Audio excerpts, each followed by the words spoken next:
What's up, Steeler Nation? How's it going? Welcome to the Steelers Q&A. I've got a special guest with me tonight, my little girl, Callie. And Callie had something she wanted to say to you guys. What do you want to say, Callie? Say, what's up, Steeler Nation? What up, Steeler Nation? All right, good job. Welcome to the Sunday Night Q&A. We are back on Sunday night since it's a Monday show. And I've got another special guest with me who's going to do more than just say welcome. This is my good friend, Shannon White. Welcome back to another show, Shannon. Thanks for joining me on Sunday again. Had a 1 week hiatus from Sundays. It'll jump back to Saturday mornings again after this week. But seeing it's a Monday night game and a good game for the Pittsburgh Steelers, needed to do this on Sunday night to get the questions answered before a big-time matchup. How you doing, man?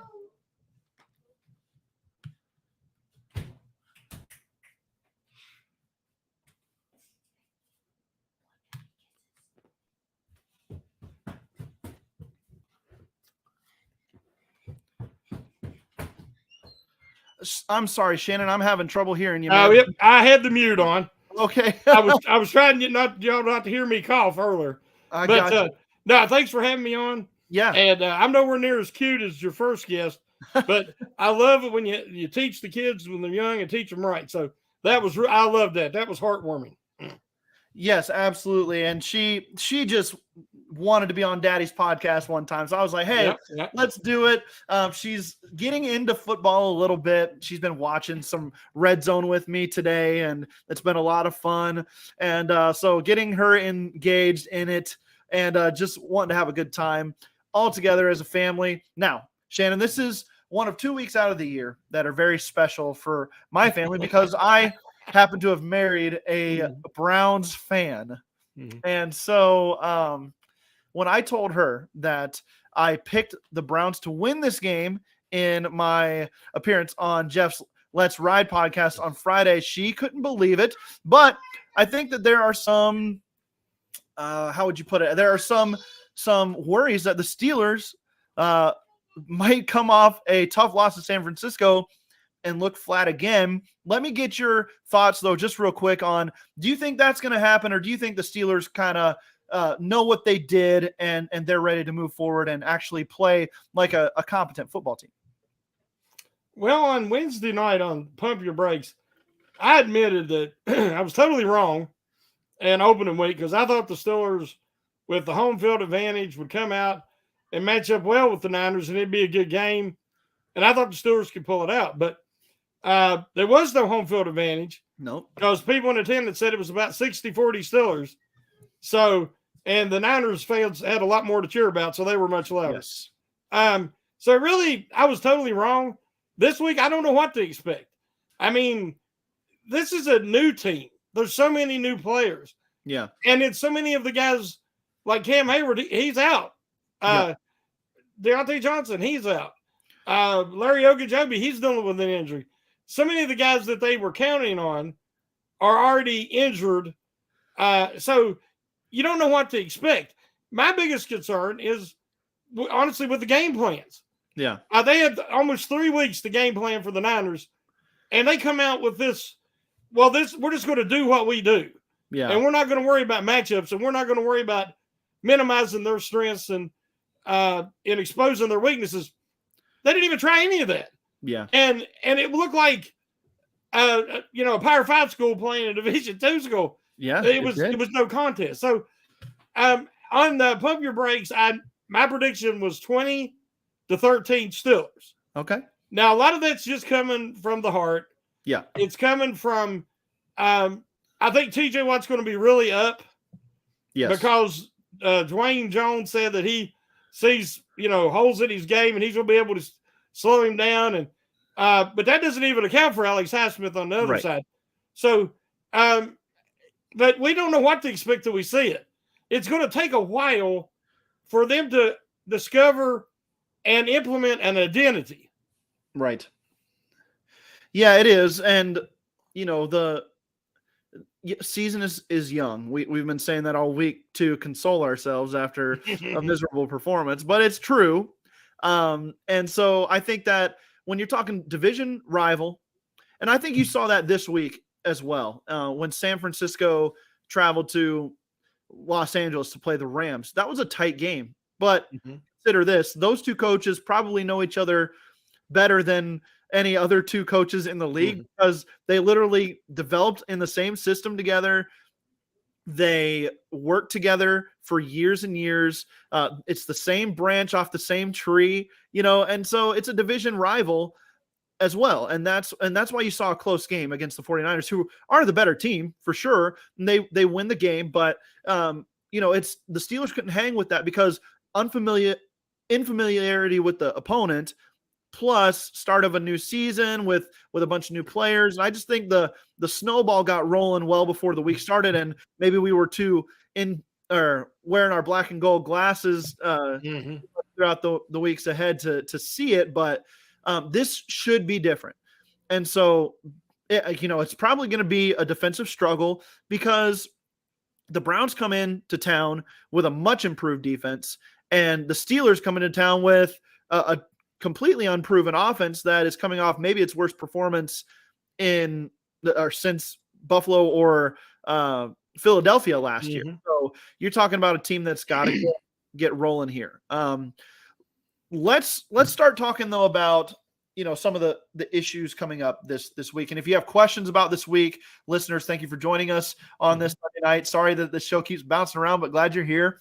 Put those questions in the chats and we'll get to them. I think though that my premise for this show is week 2 actually a must-win game for the Steelers after their week 1 performance? So that's the big question here while we're waiting on some questions in the chat. Shannon, give your thoughts on that question. Is it a week 2 must-win for the Steelers? In ways. It doesn't even have to be a win. But the Steelers played a Niners team that have led the league in yards after the catch, I think 3 or 4 years running. And it's really not even close. So they come out. So what's their coverages? We're going to play soft zone and off man. So in other words, it's pitch and catch. There was no resistance. And then once they got the ball, there was problems. Yeah. You have to, with the Steelers being not playing until tomorrow, I watched a lot of football today. And I just watched the offensive concepts from these teams. And it doesn't look anything like what the Steelers are running. Right. The route combinations. They're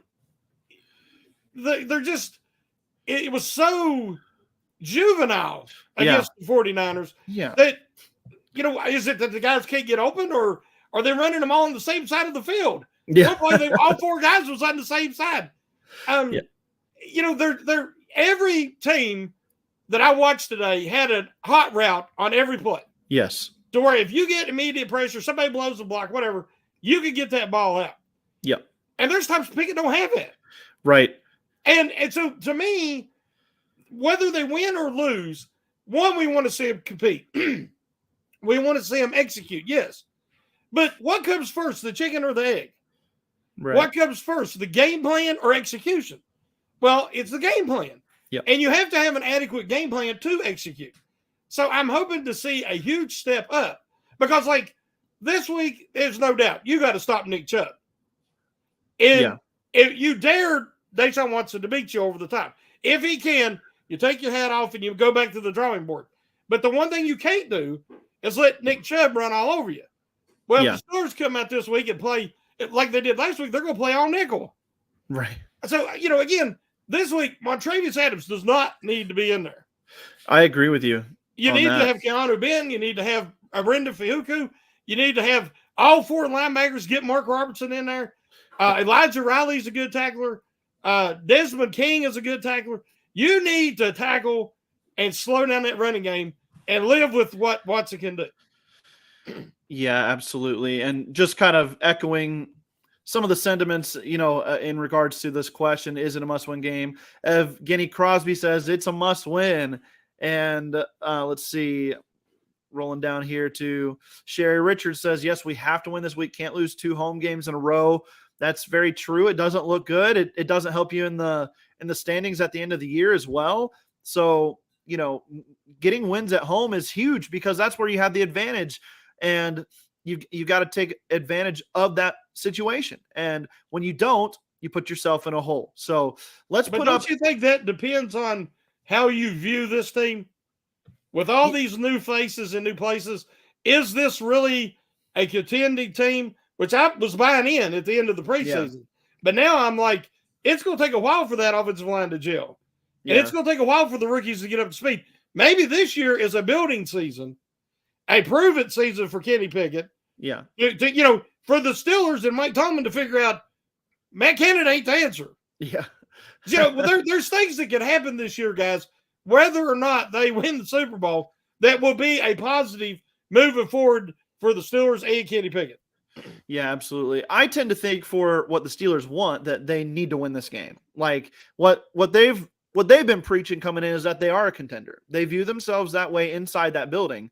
And whether or not they end up being that, if their goal is to contend in 2023, then they need to win this game. And they need to beat a Browns team that's coming in with some injuries. They're probably not going to have Amari Cooper. Jack Conklin's already out, the right tackle. Like you mentioned kind of at the top of the show, TJ Watt going to feast on that. Alex Highsmith does not have to worry about a Trent Williams this week. Oh. So maybe he gets a little bit more work. And I have to say, I'm not super worried about the defense overall for the course of the season. They got blasted by a San Francisco team that just had the ball the whole game. And the Steelers offense did nothing to help them out. So, if you spread out those first 5 drives for San Francisco over the course of 3 quarters because your offense is doing something, then you've only given up 20 points to the 49ers by the end of the 3rd quarter, potentially, and your offense might have 14 points on the board, and the blowout turns into not such a bad deal. You know what I mean? It's not 30-7, and you're capitalizing on some of your own situations, but Kenny Pickett looked rough, and they need to do a better job of getting him in favorable situations. Like you said, making sure that if there's a bad play, it's not a sack, it's a dump off for -2, because you actually have somebody to throw the ball to when pressure comes, and you don't have to just figure it out. As much as we want him to be, Kenny Pickett is not Ben Roethlisberger. Not yet. And Roethlisberger thrived in those types of situations. Roethlisberger was a creator. Kenny Pickett needs some structure around him. At least that's what I'm seeing so far. We'll see what they can do this week. Let's pull up a question. Our first question from Afton Forad. Thank you, Afton, for joining in. Do you see them targeting Mount Washington in the red zone this week? If they get in the red zone, I sure hope they do. I would love for Mount Washington to get involved all the way up and down the field in the passing game. There were some times he was open, Shannon, on that all-22, and I think even when he's getting covered, he needs to get targeted. Maybe with Deontay Johnson out this week, the Steelers throw the ball to some of these guys because they're forced to, and maybe that goes to show them if those guys end up making plays, maybe we need to get these guys involved even more, even when Deontay Johnson gets back. What do you think about Mount Washington? Is he the difference maker potentially in the red zone that you would choose to target, or are you looking elsewhere? Well, I think that Mount Washington is a huge difference maker, but I'm valuing his run blocking. Yeah. Because here's the thing, this team was built to establish the running game and for everything to play off of the running game. I believe what happened is they had such a great preseason and all them splash plays. They're like, well, we've accelerated this process, and now Kenny Pickett's ready to take that next step. And they come out, and the game plan was not to establish the run. And they thought they was going to catch the Niners not prepared. Well, the Niners set the tone physically immediately. Yeah. And you've seen the Steeler players kind of pull back. I mean, they were some monster shots. Warner hit Freiermuth, and he had Harris right at the line. Yeah. When he plugged that hole. That's about the hardest hit I've seen on Harrison. It shook Harrison up. He had to go out for a little while. And you know how tough Harris is. Harris is tough. So I want to see Washington in there because they're having some trouble with Dan Moore played really bad. Yeah. Well, if you have Washington next to you, that's like a third tackle. Yeah. And so I would like to see him in protection. I'd like to see him in run blocking because they have to establish the run to open up everything else. They have a lot of skill position weapons. Washington is one of them. Yeah. But they have to establish the run to open that up. Right. And right now, Pickett is, as you said, he's not ready to carry this team. And he is not going to throw 50-50 balls to anybody other than George Pickett. So even if Washington has a huge size advantage, I think Pickett's kind of leery in the red zone to throw it up to him. Yeah. Yeah, it could be. I mean, you gotta earn the trust of your quarterback in those types of situations. So maybe I think back to Pat Freiermuth in his rookie year against the Browns, where Roethlisberger threw it in the back of the end zone and Freiermuth like tipped it to himself and caught it twisting away. And I think, that was kind of his moment where Roethlisberger figured out, oh, I can throw it to this guy and it doesn't matter how covered he is. He's going to make a play on the football and maybe he'll catch it, but if not, it's not going to be a pick. He's the stronger handed one in this situation. He's the guy I can trust here. Washington's going to need to have a moment like that potentially for what you're saying to happen. Let's pull up another question here. This one's kind of a negative. You could consider it a negative, I guess, but Two Girls, One Stanley Cup says, do you see Kenny Pickett starting all 17 games? If not, bench or injury. Shannon, your thoughts? I think if he doesn't play all 17 games, I'm really hoping that it's injury and hopefully nothing serious, because it would be very bad for Pickett's development at this stage. Because right now we're already having fans that's calling for Trubisky or even Rudolph. And, it's one game, but we're already seeing it. The overreaction, which the Steeler Nation, we're great at it. But Pickett needs to establish, we know he's a game manager with some clutch tendencies. Yep. Now he needs to take it to the next level. And he has more talent this year. You couldn't really tell it on Sunday. The offensive line really was disappointing. Yeah. And, like I said, there wasn't a lot of times when there was guys open, Pickett missed them. It was just everything was out of sorts. So we're going to chalk that up as 1 week.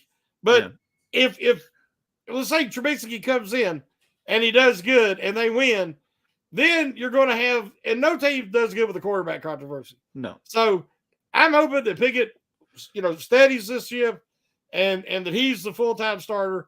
Because if not, the Steelers are going to have to go another direction because the answer is not already on the roster. Right. Yeah. My reason for going with the Cleveland Browns in my picks this week was that I think the offensive struggles are a little too much to overcome in 1 week. But I'm not saying that they can't overcome those issues and get to a place where they're a competent offense. I do think they can get there, even if Matt Canada's scheme is lacking to a point. But, one thing you got to consider here is if the Steelers have success on offense this year at some point, then Matt Canada's coming back, and if they make a playoff run or something like that, and it's because the offense has increased what they're doing, then Matt Canada's coming back. So what do you want there, Steeler Nation? Do you want Canada coming back? I guess you'd have to say, well, if the offense looks good, then we don't mind him coming back. But, that's something to consider there. I see Kenny Pickett starting all 17 games if he doesn't get hurt, because this is his team. It's his year. He gets a long leash, and the leash is this whole season at the very least. So we'll see how that plays out for sure. But definitely something to watch. Let's take a quick break, and then we'll come back and answer more of your questions here on the Steelers Q&A. Thanks for tuning in. If you're listening live, we're not going anywhere as usual, but if you're listening on audio, take a listen to a word from our sponsors, and we'll be right back.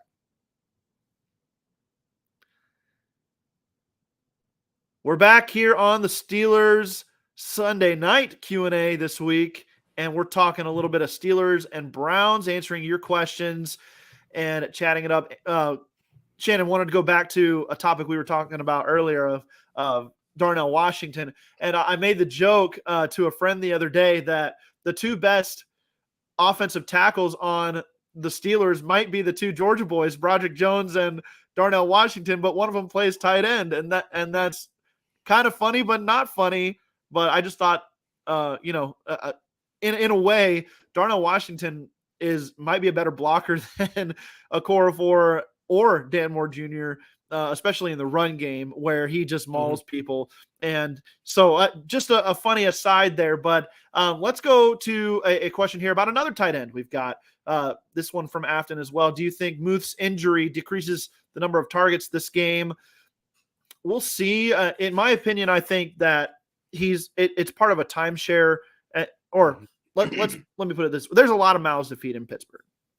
We knew that was going to be the case to start the season, but you're missing Deontay Johnson this week. So maybe that increases. I think it probably goes out in the wash, but I think the Steelers would be wise to utilize Muth in the middle of the field like they did against Buffalo after the punt return that set him up. That's his game is the seams and stretching the field there. That's where his athleticism shines. So I think if anything, even if he's a little banged up, he needs to get more targets. So I don't know if that comes out in the wash in your opinion here this week, but let us know. Yeah, I'd like to see him get work out of the slot, start up in line and then line up off ball. Muth, it's a bruised sternum. I mean, he got hit right in the sternum. Yeah. I mean, I was shocked. I was afraid that he was out. I thought it was ribs, broken tough. Ribs. Yeah. Yeah. And with him, I know he's tough. I just don't want to ever see him get hit in the head because that's what scares me. But, again, I want to see more 12 personnel to establish the run. Yeah. And, they can play off of that. Everything plays off that. Play action, misdirection, work in the middle of the field. That wasn't there Sunday. And it just got away from them so fast that until they went to basically the no huddle, they didn't move the ball at all. And then that long run in the second play of the second half, that straw that broke the camel's back. So, but yeah, I think that Muth is not that badly injured. It's more just pain management at this point. And so I expect him to receive quite a few targets with Deontay Johnson out. Yeah, especially with no designation. Usually the Steelers will designate somebody who's still in pain or still having some issues because of the injury. Usually they'll designate them as questionable at the very least. They're typically very open about those types of situations.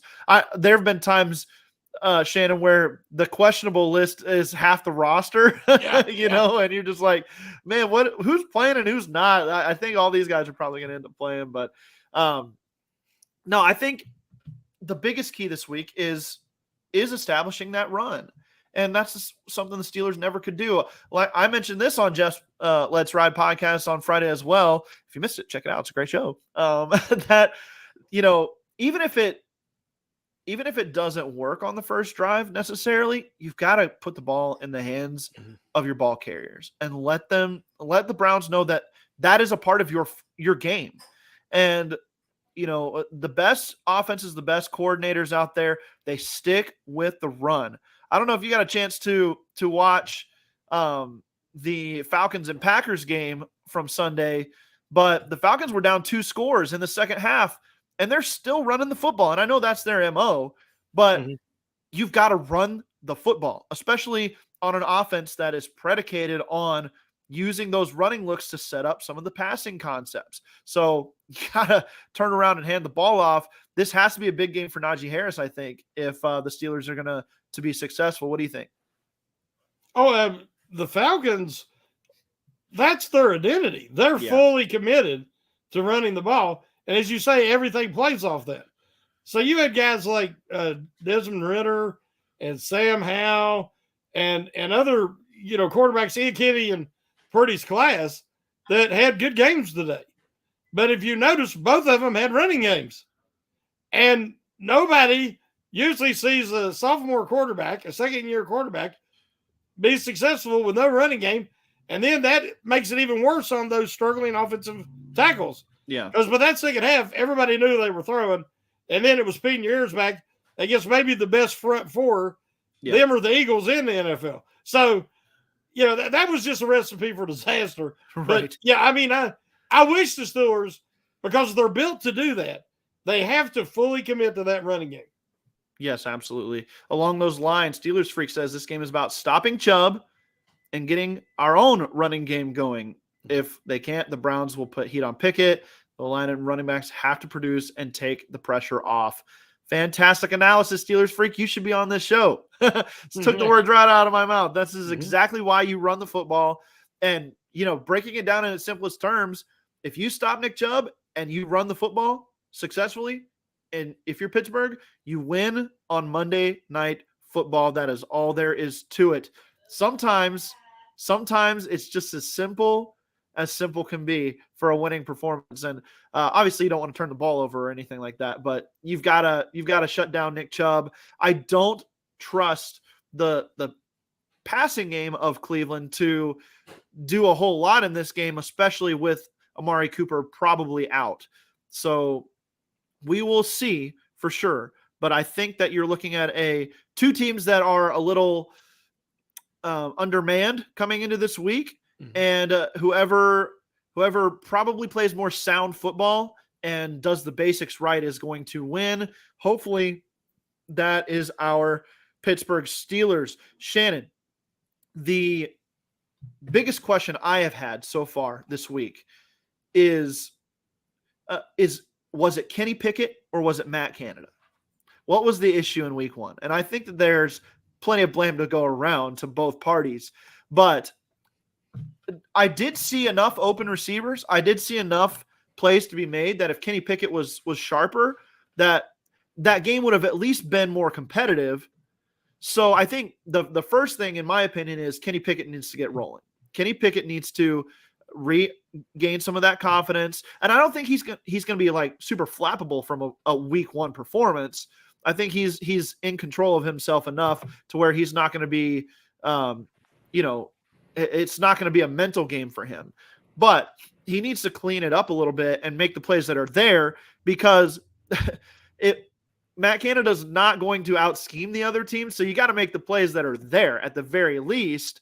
And then hopefully that's enough to win right now. So is that how you see it as well? Is this on Kenny Pickett more than Matt Canada at this point, or where are you going with this? Well, as I said earlier, the game plan comes before execution, and you have to give the players game plans that they can make plays and they can excel at. We know that Canada does not scheme guys open. These open receivers that we're talking about in the NFL, that's considered open. Yeah. And, Pickett, once he got rattled, his timing was off. He started feeling the pressure because some of it was coming up the middle, which shocked me because I thought Samalu, Cole, and Daniels would shut that middle down. But some of it, Samalu missed a couple of blocks. Yeah. Daniels missed a couple of blocks. And then that really, you could tell the Pickett we've seen in the preseason, comfortable, confident, that was gone. Yeah. And then his mechanics went out the window, right, and he missed some throws that, normally I believe he'll make. So, but I feel like if Canada could give him a game plan that he can feel confident about going in, give him the hot read if there is immediate pressure, establish the running game and commit to it, I believe we'll see a rebound performance from Kenny Pickett. But to me, it's just like I always say, the head coach is responsible for everything. Yeah. And an offensive coordinator is responsible for everything that happens on offense. Yeah. And I do not think, even if the guys that have played, that there's, played much and executed much better, there's any comparison between the game plan we see from the Niners or all around the NFL today and the game plan we've seen in week 1 from the Steelers.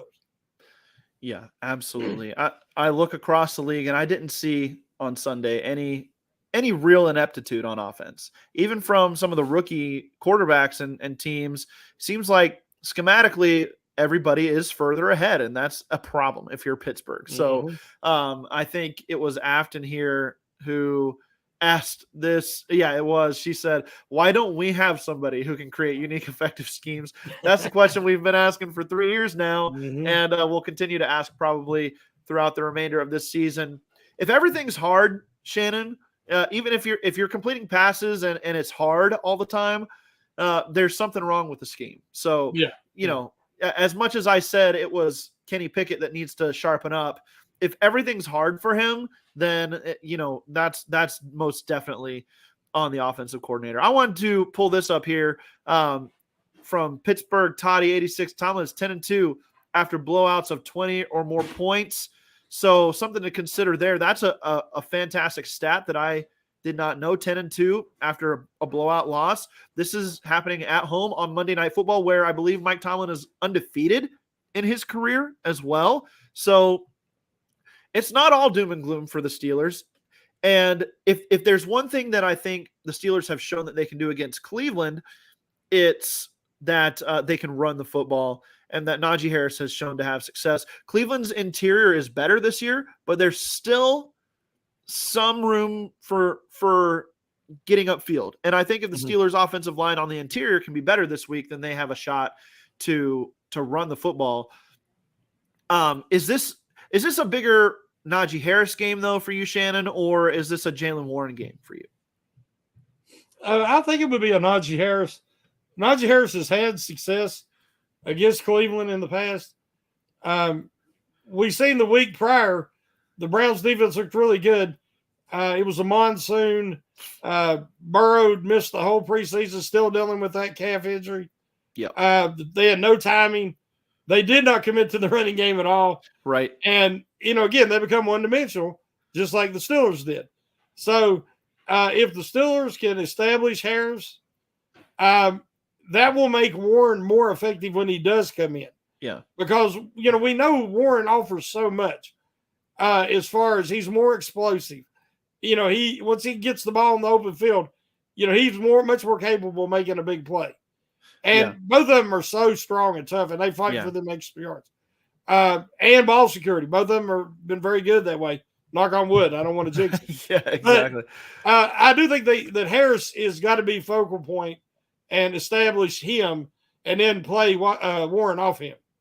Sure. I've made the argument before that maybe you reverse that and you let Jaylen Warren play a little bit more early, and hopefully then you're getting some more explosive plays early, and then in the second half you just run Najee Harris down their throats, once they're tired and everything. But I mean, you got to beat them up early too, if for that to work. So, but I just think that the creativity has to ratchet up a few notches as far as the running game goes.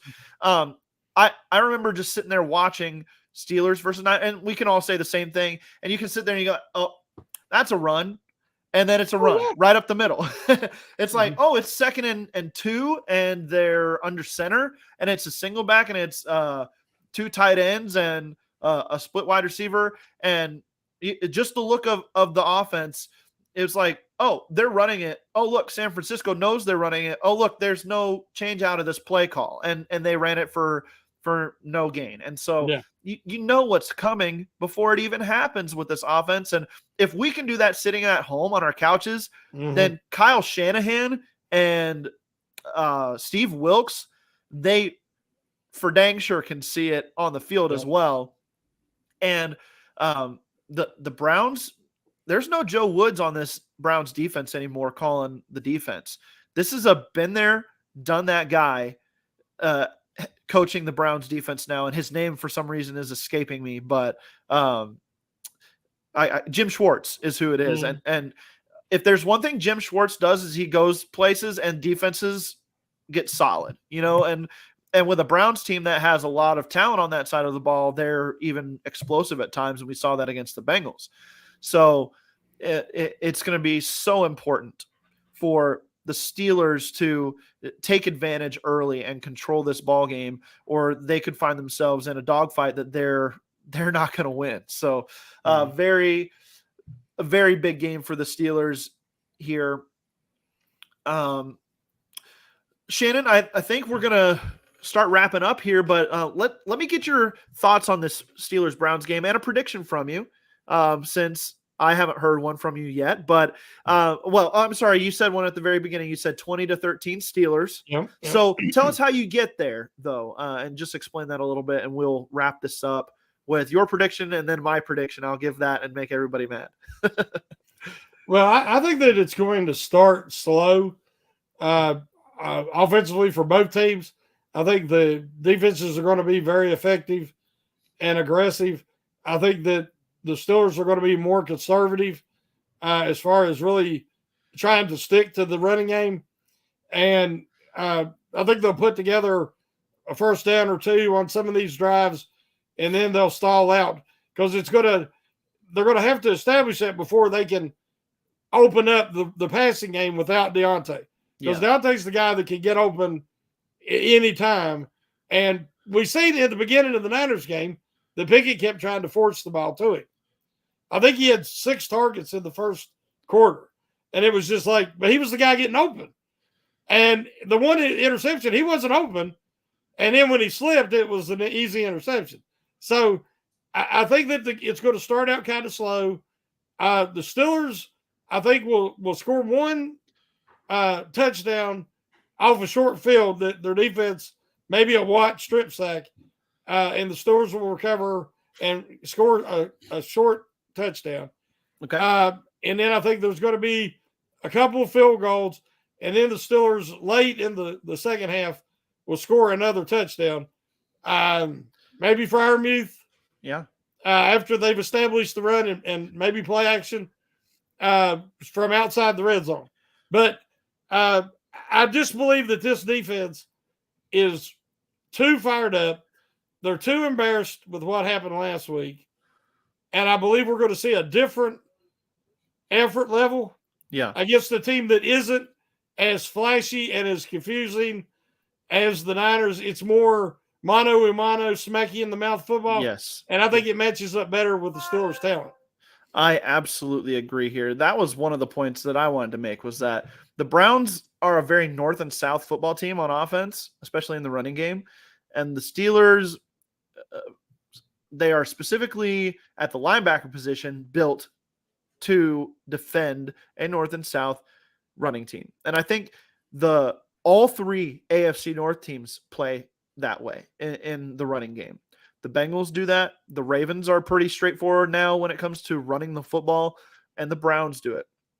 It's north and south. It's very downhill running styles. And if there's one thing that I'm pretty confident in about the Steelers defense, it's that Elandon Roberts, Cole Holcomb, Mark Robinson, and Quan Alexander, they can tackle downhill, penetrate gaps, and stop running backs. So that play that way. The 49ers just spread you out too much for what the Steelers linebackers like to do. And it was very evident last week. So I'm actually going to make a 180 here, Shannon. And I picked on Friday that the Browns will win 19-17. But that was before the Amari Cooper injury, which is a big deal. He's their best wide receiver by far. He's their Deontay Johnson. He's the guy that gets open and gives easy passes to Deshaun Watson. Everybody else on that team, with the exception of Elijah Moore, is a George Pickens, Pat Freiermuth style player. They're contested catch guys. They're not going to get a lot of separation. So in reality, these are two very similar teams going up against each other. I think being at home gives the Steelers a little bit of an advantage now. And the fact that you are playing a team that you're more familiar with and that you understand how they like to play, and that you match up better with them. I think the Steelers win a close one. I'm going to say that the Steelers win 17-16 in a 1-score game, a 1-point game, very close, maybe a field goal to close it out. Not a lot of points. I'm done picking this team for 20-plus points until they actually do it. I'm done, man. And so I'm going to flip-flop my pick there a little bit and calm down the crowd a little bit. I had a guy threatening Blue Nose Steelhead, who I play fantasy football with in the FFSN league. Shannon, you're in that one as well. He said, I will block you, Jeremy, if you pick the Browns. I'm serious. So saving myself here a little bit from the blockage. But Shannon, any final thoughts before we head out? I hope you had a great weekend, man. Yeah, I've had a great weekend. Really excited about the game tomorrow night. There will not be a Steelers hangover with the game, start just a little bit after what our normal time would be. So everybody can focus on getting ready for the big game and get your snacks ready and get your terrible towels ready. And I hope that the stands are full of black and gold. Yes. I do not ever want to see that crap that we saw last Sunday. That was embarrassing, and I hope to see a better representation from everybody at Actors Shore Stadium. I really, win, lose, or draw, I believe in Mike Tomlin. I believe in the culture, and I believe that they're going to get this thing turned around. Yeah. We're just going to have to see how long it's going to take. Right. But, yes. But yeah, I hope everybody enjoys the game, and thanks for being here. Thank you so much for joining us here on the Steelers Q&A. We will be bringing you all the Steelers content, as always, on the Steel Curtain Network and Fans First Sports Network. Shannon does a bunch of shows. I do several shows, and we're both writing on the website, fansfirstsports.com and steelcurtainnetwork.com. So be sure to check all of that out as you can. Go Steelers. We'll talk to you next week here on the Steelers Q&A.